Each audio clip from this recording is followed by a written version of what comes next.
Selamu alaikum, nëse ke ngranë së fyrë, për niyetin ke haru me ba, pranohet agjerimi, po dhe nëse të kujtohet ditën, a bën që atëherë kur të kujtohet. Niyetin të gjitha adhurimet e ka vendin në zemër, nuk e ka në gojë.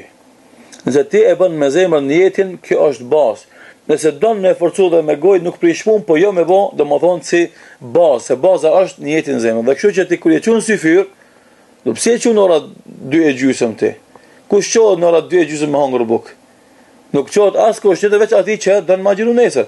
Kështu që ti me vetë faktin që në ora 2:30 je ul në sofër me hangër bukë, kjo është niyeti se ti po han syfir që nesër ma xhiru dhe nuk ki nevojë me bën niyet. Për shembull, ajo që mësohet zakonisht se han bukën dhe pas bukës e merr një gotë ujë dhe thu nevejtu an asuma gadan lillahi taala, e bëra niyet që nesër ta xhiroj për hir të Allahut subhanahu ditën e Ramazan. Ky niyet domthon e ke bë ti me vetë faktin që je çu për të hangër syfirin dhe kjo mjafton dhe nesër nuk ke nevojë ti me bën niyetin me gojë, se veç se e ke bën niyeti kur je çu me hangër syfirin.